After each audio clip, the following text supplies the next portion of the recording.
Welcome back, College Hoops Coast to Coast. We got TCU assistant coach Duane Broussard in the building. We got Sweeney, as always, represent SI. He's buttoned up today, so you know it's a great day. Yeah, we just want to show some TCU Horn Frog love, Coach. We appreciate you jumping on and see you got the hoodie on. You ready to go box and get into the season? Yes, indeed. It's also a little cool here in the Dallas-Fort Worth area, so I'm just prepared, man. But thanks for having me. I really appreciate this, B, and Kevin. It's good to meet you finally, and I'm excited for the show. And, so we'll just see what happens, man. But thanks for having me on. I really appreciate it. Absolutely. So you got a lot of Dallas, Fort Worth.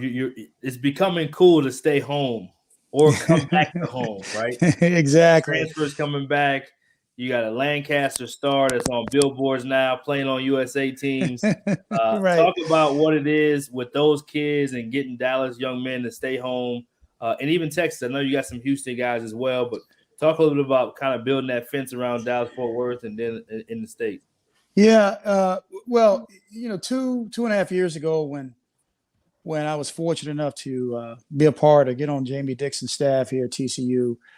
I just kind of felt then that with the tremendous amount of resources that the Dallas Metroplex has in terms of its recruiting base, I think the facilities we have here at TCU, I think the resources and the commitment to making this program top notch, has sparked a lot of motivation and interest with our staff and obviously with Coach Dixon to try to make this a place where kids in the Dallas-Fort Worth area feel like they can come here and be successful. And I think not only with Mike Miles, obviously with his recent success, but even at RJ Nimhard, who we had here last year, who is now I think with the Cleveland Cavaliers, and even a Kenrich Williams, who was here a couple years ago from this area, and all the other players that have come through here. It's been fantastic to watch this thing grow.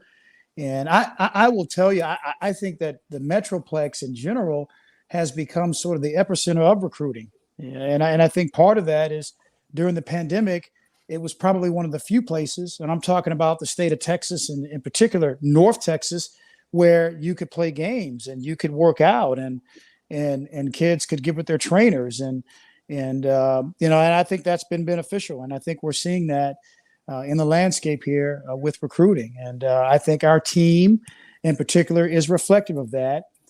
Because we are continuing to try to pound the pavement here in the Metroplex to get the best possible players we can be, because we feel like this place, being the only Big 12 school in the Metroplex, we feel like we have, if we can capitalize on the opportunity, we feel like we have a distinct advantage. And so we're very happy with the trajectory of this program and where it's headed.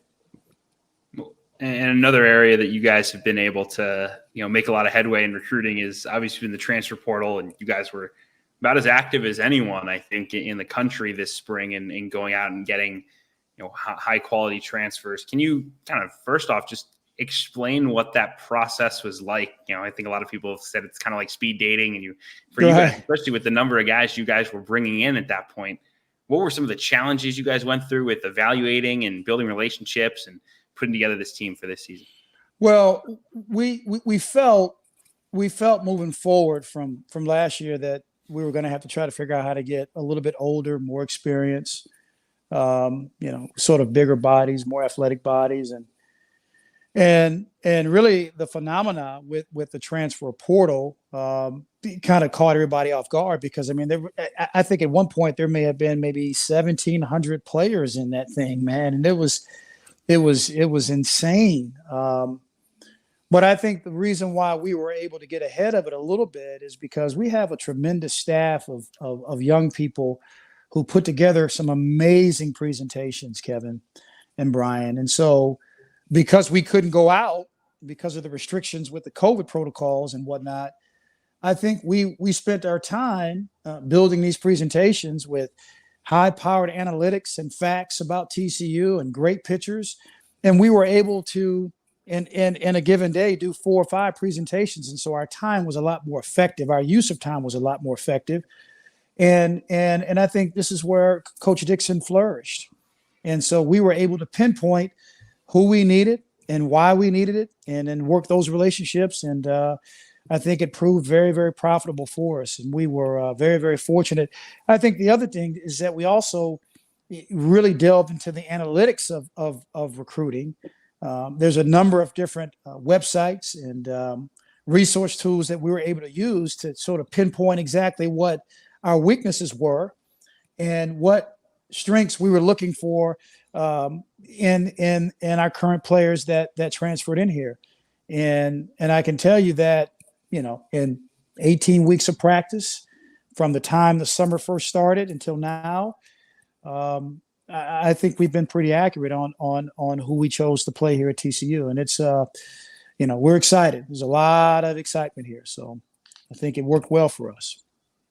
And again, the first challenge was, all right, we've got, all these guys we need to bring in to fill these holes and, put together this team that we're excited about. And then the second step obviously was, once they got to campus, all right, we have all these new players we have to incorporate into what we do. Talk about that process and some of the challenges and also the wins of, putting together, the chemistry and, the terminology and all the things that go into, taking 13 talented players and making it a winning basketball program. Right. Well, I think coming back from last year's team, we had a core group who have always been tremendously bought into what we're doing. And in particular, when you have a personality like Mike Miles, who had a tremendous amount of success last year, I think garnered a lot of respect with the young men that came into the program behind him. And not to mention Francisco Farabello, who's been here for a while and has done a phenomenal job, and he'll be a junior this year. And then Eddie Lampkin, who's from Houston, was a player that stayed, and he's lost over 70 pounds. So, I just think we had a really good core group of individuals, so that when the other players showed up this summer, I think the integration process and the cohesion process went a lot smoother than normal. And plus, they're players who really and truly wanted to be here. Okay, we can't short sell sort of the devastation, I think, and maybe devastation is too strong of a word, but last year with the way COVID just ripped programs apart and turned college basketball upside down, kids at the end of the year were tired, and so the transfer portal allowed them sort of a pathway to leave and maybe find a better place. And I think we were the recipient of that with all the young men that came into our program. So when they arrived on campus, they were willing and able and eager to work right away. And we jumped right into practice. Normally, from my understanding, even last year and the year before, when summer came, Kevin, we would spend maybe 2 or 3 weeks, getting our kids acclimated to academics and study halls and strength and conditioning, and not really jumping into practice. But Coach Dixon, he kind of flipped the script. He said, as soon as these young men get here, we're going to start practicing right away. And that's what we did. And it worked really, really, really well.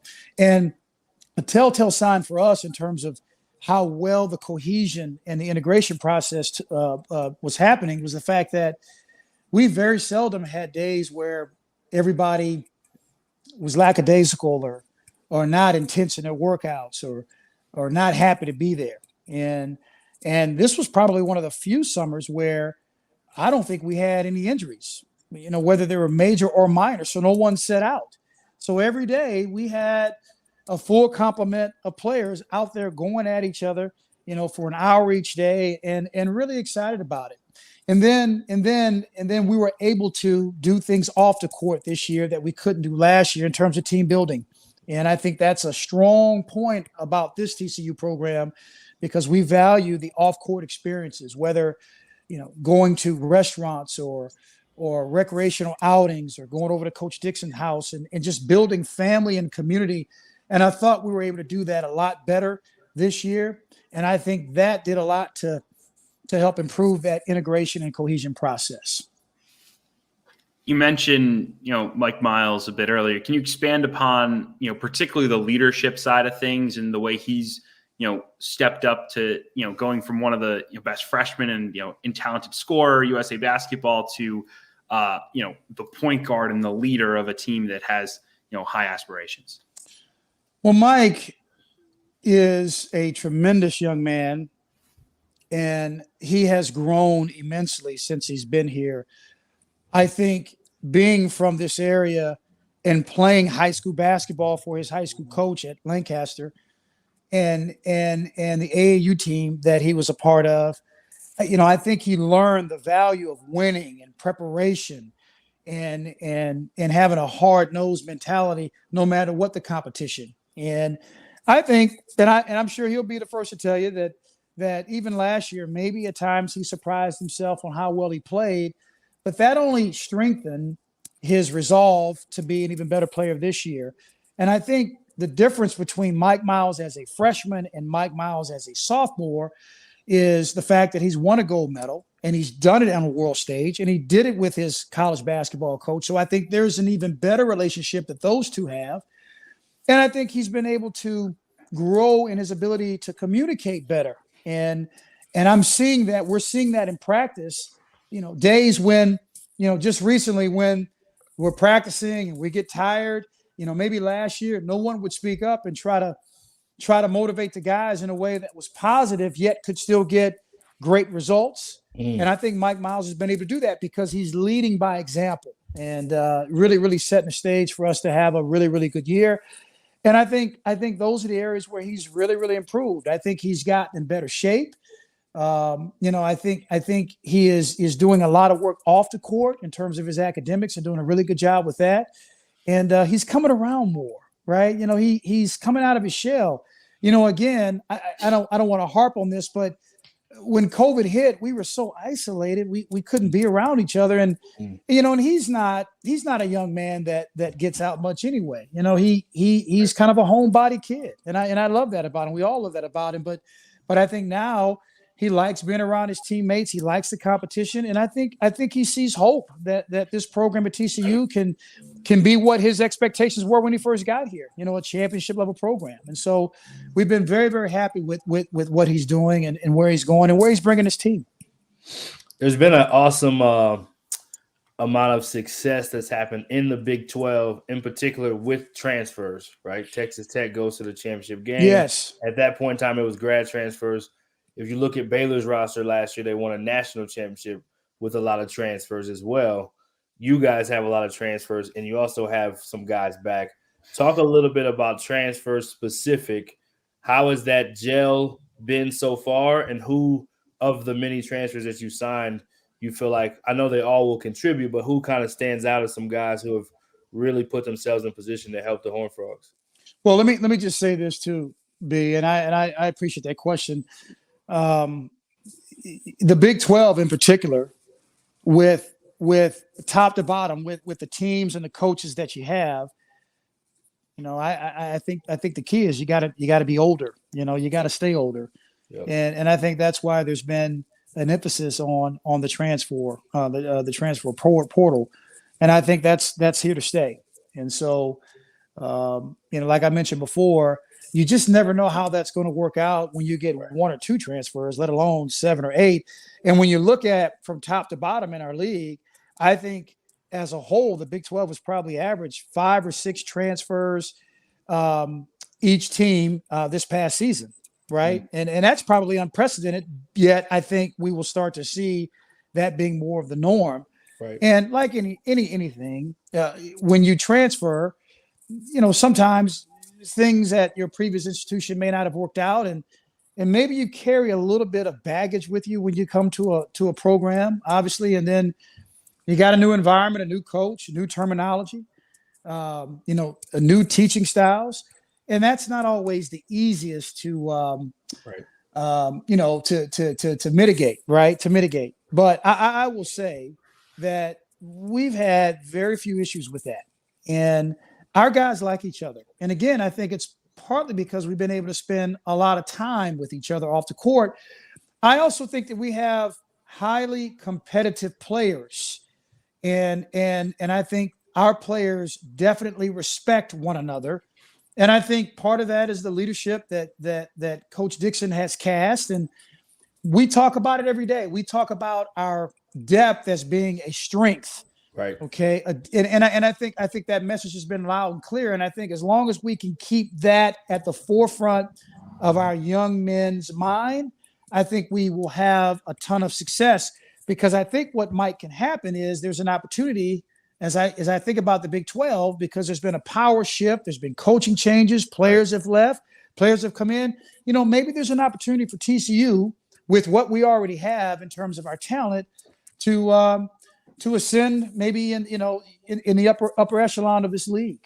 And look, I'll tell you, there's not just one player in particular that has really stuck out of my mind. I mean, obviously having a Micah Peavy with his experience and his coaching and what he was able to do, or even an Emmanuel Miller and how he led A&M last year in scoring and the many things that he can do athletically. But even having an experienced player like Max Evans from Vanderbilt, who has played major minutes in the SEC, and even a Shahada Wells from UTA, who I think has a tremendous chip on his shoulder, and is very, very talented, but yet such a teachable and moldable heart. And then the strength and size and length of Xavier Cork, who I think has a tremendous amount of upside, and I think Damian Ball, who won NIT championship last year. I think it's a good mix of individuals, and then you bring in a Jacoby Coles late, who probably we should have took out of high school, right? Yeah, which we were recruiting him hard. It's just we ended up getting a commitment earlier from somebody else in the same position, and that didn't quite work out. And then now we got Jacoby on the rebound, and I tell you, I mean, I think he's going to add a tremendous amount of value to the way we play and our style of play. And then you got Suleiman from Navarro, who I think is giving Eddie Lampkin competition every day in practice along with Xavier Cork. So when you take the totality of what we've been able to add, yes, we are different, we are new, but I think we'll be better. I do. I think we'll be a lot better. That's awesome. Love it, Coach. Thank you. Love it. I'll let Kevin take the next one. I don't want to hog the mic too much. Man, I don't know about that. I think you're the star of the show, B. But the star is a bigger screen, by the way, Kevin. Normally that's you, but the star is a bigger screen. Looking ahead to the first month, there's so much excitement, and you guys start, on Thursday, week from today. We're recording on a Thursday with McNeese State. Right. Kind of preview out, the early schedule for you guys, and some of the challenges ahead, and also the things you're hoping to learn about your team in that early stage of the season. Well, we built the schedule with the idea that hopefully we would have a little bit of forgiveness as we try to, manage our roster. And what we're finding, though, is when we look at the teams that we have early, they have transfers like we do. And so they're going to be a little bit older, a little bit more experienced. It's always a precarious situation when you go into those early games and you don't really have a lot of scouting material. So we've had to mine all of our resources and call around and try to get as much information as we possibly can with what we're going to have to face. And it seems like, early on, in particular, some of the teams that we're going to be playing are going to press and try to ball pressure a little bit. And when I hear that, pressing and ball pressuring, that's always buzz terms for where they have a deep roster, right? Because you want to play a lot of guys. And so we have to be prepared for that. And then later on in the non-conference, we're going to have some major challenges.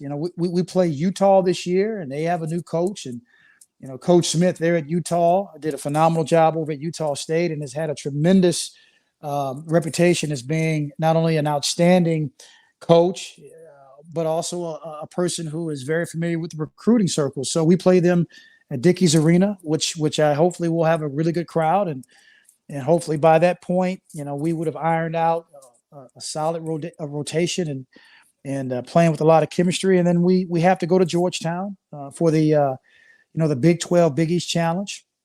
And then, we have LSU and the SEC Big 12 Challenge, and this is the LSU is going to be, I think, sometime during January. So prior to that, we'll also play against Texas A&M in Houston in a neutral site game. So some early challenges, but I think we'll be able to manage, and it'll be exciting. And then we'll have fans, so hey, that's to me that'll be fantastic. We had an open scrimmage last night, and I didn't know exactly how many students or fans we would get, but the Schollmeyer Arena was rocking for an open scrimmage, and I think our young men responded to that, and I think they really appreciated that. So, next week hopefully we'll get close to a sellout crowd, and then every game after that in the Schollmeyer Arena here on the campus of TCU. We can have more and more people, and because I think we'll play an exciting brand of basketball. So looking really forward to that. And having so many Texas guys, not only Dallas, but just Texas guys, right, period, there also helps people want to see those same guys that they watched in high school. Because as you said, Texas and Dallas in particular is becoming such a mecca for recruiting that people love to watch these high school games. So if you have those same guys in college and they're playing against the best in the country, people are going to come out to see. So I agree. It's going to be a lot of fun. So how we end it all the time, Coach. I know it's the first time you've been on the show. But we always like to end it with either a funny story or a good story. Sometimes the funny ones are hard because they're not ready, they're not appropriate for air. So it can just be a good story. If it's not a funny one, it can just be a good story. Whatever you got from summer, from COVID, from right now, from staff, from even early in your career. You can give us one early in your career. One time you forgot your belt, and then your pants, whatever. whatever you got. Go, whatever you got. You know what? Matter of fact, here's one for you. So this was maybe 10 years ago.